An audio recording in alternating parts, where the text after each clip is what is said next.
สบายดีเด้อทุกคนสบายดีจากเมืองโฮจิมินห์เนาะทุกคนเอามาเที่ยวดนเนาะยังไม่ได้กินข้าวเลยทุกคนมาเที่ยวเวียดประมาณ11 วันทุกคนกินข้าวไปคาบเดียวอยู่ดานะมื้อนี้ก็สิมาเลาะกินข้าวมื้อนั้นกบยางกายตอนสิยางไปตลาดเห็นห้าข้าวมาซอกินข้าวก่อน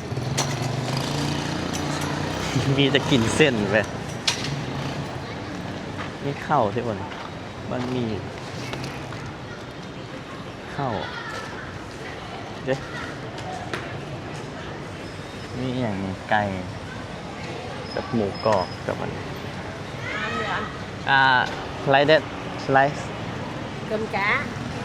cá dạ cá ngồi đây ăn hả two chu okay one and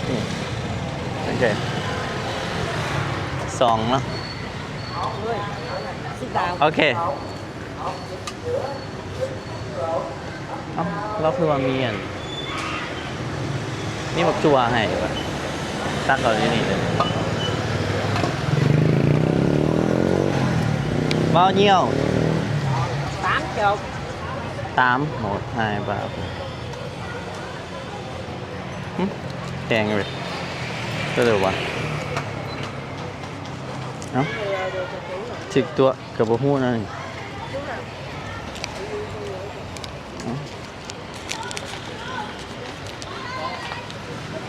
นั่งกินแคมพังไอซิเลย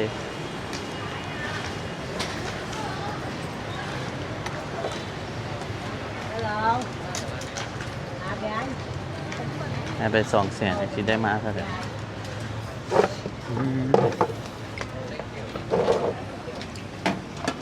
นี่ thank you โอ้80ทุกคนตอนมา120,000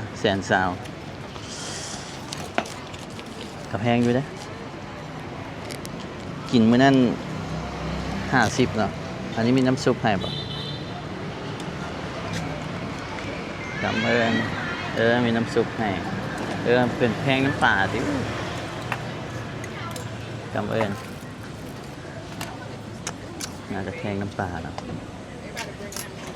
นี่มีน้ำซุปให้80ทุกคนว่าถือโอเคกบสิขึ้นเงินให้เบิ่งเอ้ากดเลยซะ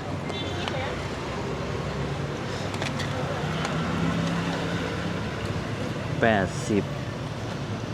มีอันนี้ไข่นกกระทามีหมูฟิลแบบอันนั้นเนาะคืออันนี้ก็ต้มเค็มเนาะทุกคนหรือว่าพะโล้นี่จืดปลาก็หมกม่วงที่นี่หมกม่วงน้ำปลาบ่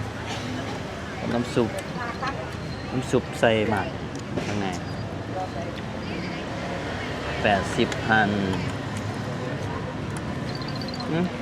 70,000กีบทุกคนเลย100กับ3 บาท3 ดอลทุกคนถือแพงคอมเมนต์เบิ่งทุกคนว่ามีอันพริกน้ำปลาให้ครับซีมเบิ่งตอนหมู can I get this one อย่า một chén nước mắm ผมมีพริกน้ำปลาให้ต้องพอครับน้ำปลาพอดีกินไม่เป็นแบ่งครับบวบบ่ทุกคนแกงจืดโอเคเลยได้ตำเอิญเขาบอกมันเป็ดแห้งมันบ่เผ็ดเนาะถ้าเกิดแซ่บอยู่แต่ว่าพะโล้บ้านเฮาแซ่บตอนนี้cơm emเขาย่างเขาบ่กินเผ็ดใช่ป่ะ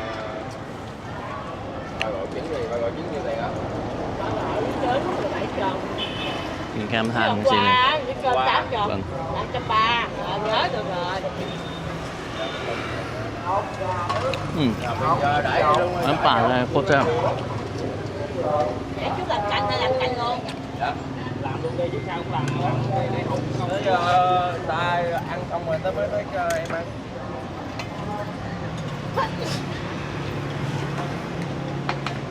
ดีใจได้กินข้าวหมักทั่วนี่อาจจะขั่วเลยทุกคน ขอใส่กระเทียมโอเคเลย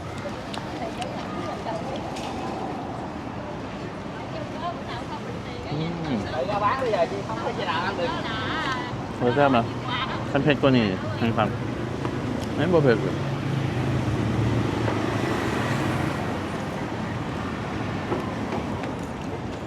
มันอยู่ดนแต่ขึ้นฮอตเข้านะทุกคนเป็นฮอตอาหารรสแบบจัดจ้านอาหารเวียดแบบแซ่บแต่ว่าจะบดจัดคืออยู่ลาวอยู่ไทยเนาะ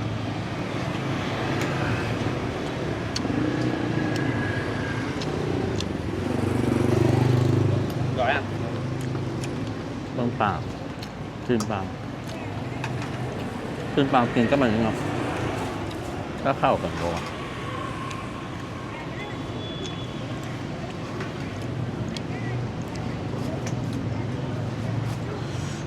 แต่มีจะกินเนาะทุกคนคลิปกบการไล่สไตล์เขาเห็นอย่างเราก็ทายไว้ทุกคนแต่ก็ถือว่าเป็นใกล้ให้ทุกคน เพื่อทุกคนมาเที่ยวตามเราจะแนะนำนะ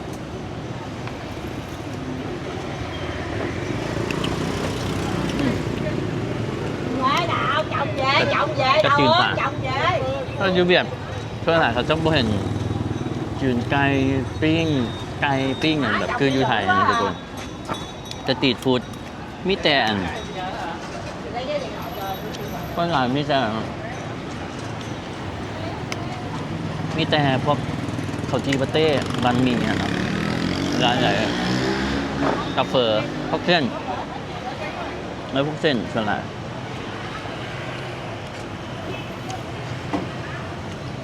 ก็ขอมังเพชรก่อนเบิ่งแม่เล่าให้บอลบอกมังเพชรใส่เลยอาจารย์ทำบอกกินเพชรเจอน้ำอันนี้น้ำเปล่ามันไม่ได้เค็มป่านั้นเดียวทุกคนมันแบบคักนะอืม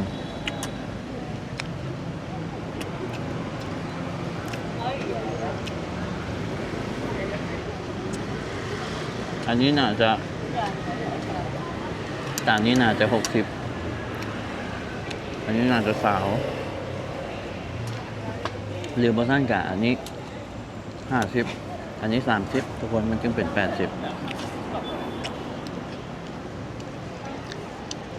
จะตายเวียดนั่งกินกับขาขึ้นห้างเนาะแบบนี้จักโทรศัพท์ตกจักอย่างตกเฮียไปเฮียมา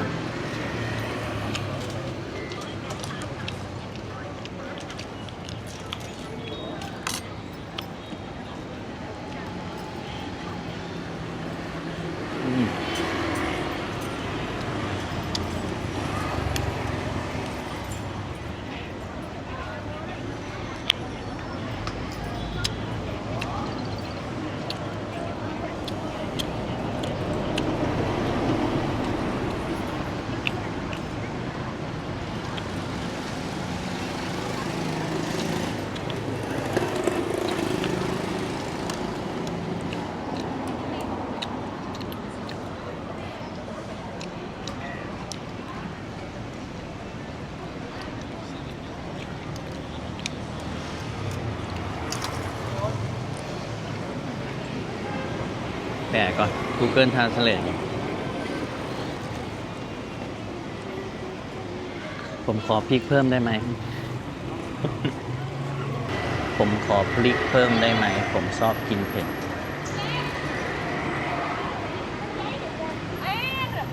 tập BD nhiều quá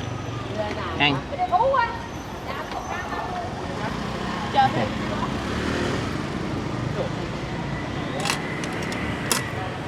ủa hay đứng coi thôi đứng bắt đứng lên đây โอเค cầm đứng lên đi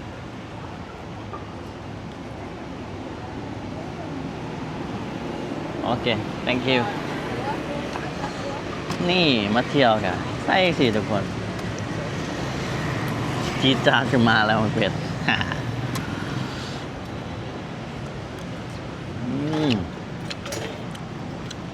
รสชาติขึ้นมาก็มักเผ็ดอยู่นี่บ่เผ็ด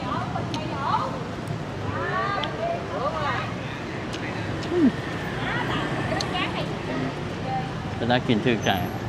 มีความสุขเนาะทุกคน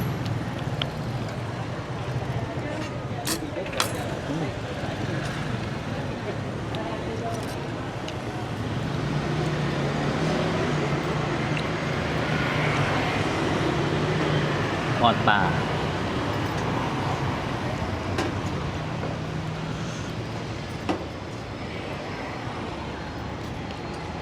ทอดปลาใส่ม่วงน้ำปลา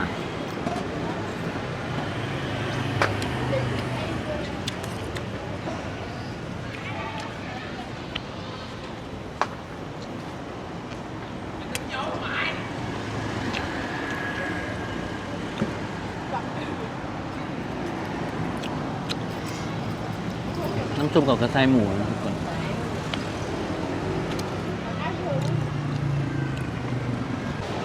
กินอิ่มแล้วทุกคนอ๋อน้ำปลาข้าวแซ่บเลยทุกคนพริกน้ำปลามันแบบ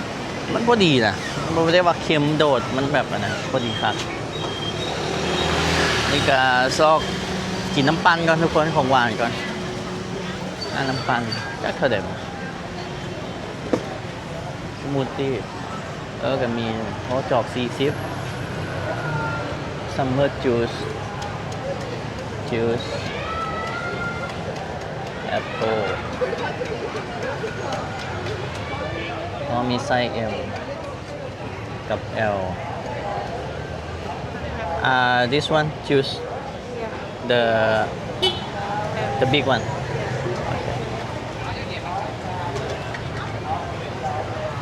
เอาจอกใหญ่นะทุกคนปั้นนั่นเซอรี่เนาะภาษาลาว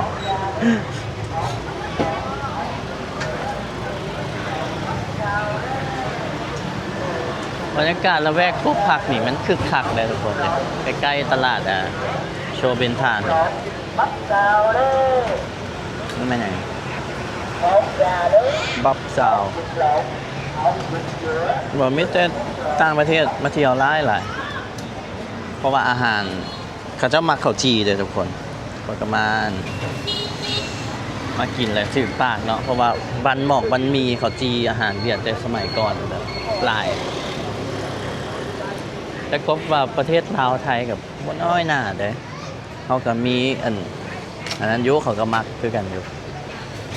แต่ว่าเวียดนี่ก็ไป2 บอนมานี่ไอ้ลงเที่ยวหลายไม่ต้องฝรั่งเลยแขกก็มาเที่ยวหลายทุกคน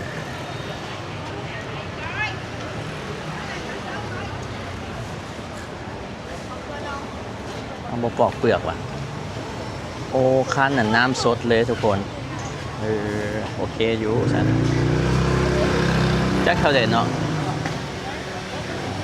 อาจจะ35แหละมากอันนี้จะชื่อภาษาอังกฤษว่าอย่างไง35ทุกคนอันนี้สดๆได้นี่ทุกคนเอาน้ำก้อนใส่ก็คิดว่า Can I sit โอเค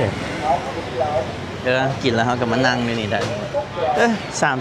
35ปั้นกันสดๆทุกคนบ่ใส่น่าจะใส่น้ำตาลที่บอกมันคือว่าหวานแต่บ่ฮู้ว่าแต่ก็เห็นเราคั่นสดได้น่าจะบ่ใส่หรอกเนาะ35ถึงเท่าเดียววะไตทูบไรยุงบ่หรือว่าเฮ็ดหยังพิธีเขาเจ้าบ่มันก็ขิวใส่ลูกค้าได้เลยบรรยากาศครับเป็นอย่างที่ทุกคนเอาสตรีทอยู่แล้วเนาะเขาอันใดขั้นเป็นนั่งคาเฟ่อย่างนั้นมันก็แพงก็นี่เดียวนี่30,000 กีบถึกได้นี่ทุกคนคันสดๆเนี่ยคันเทียบกับยูราวเนาะอันนี้ถึกก่อนยูราวอันนี้สดๆเลยเด้1.3 ตอนทุกคน45 บาทนะ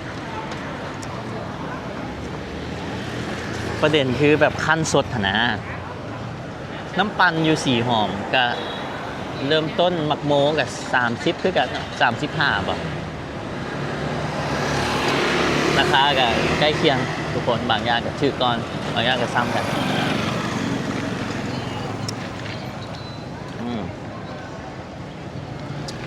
เอาทุกคนเจอกันไหมคลิปหน้านะทุกคนวันนี้ก็ถือว่ากินคาบนึงกับ100,000 กว่าเอาเนาะราคาค่ากินยูเวียดกับวันนี้ก็เบิดไป115,000 กีบทุกคน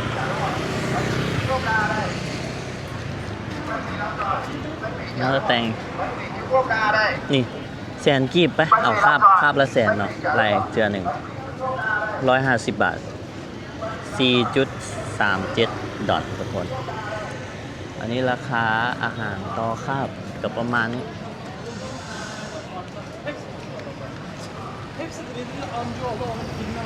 แล้วพริกน้ำปลาเลยกบยกให้เลยแซ่บแล้วกับผู้ใดมาเวียดก็ลองกินเบิ่งทุกคนเข้าแต่เท่ากบโมฮูราคามันต้องซ้ำใดเนาะมันอาจจะ50แต่อันนี้เขาถึกตัวหรือบอกับบโมฮูเนาะกะอันแหละถือว่าแซ่บพริกน้ำปลาแซ่บไม่ได้กินข้าวโดนเนาะขึ้นทอดข้าวเด้ขึ้นทอดข้าวเหนียวเด้ตอนนี้ก็อันนี้ก็ถือว่าโอเคทุกคนแซ่บเจอกันใหม่คลิปหน้าทุกคนบ๊ายบาย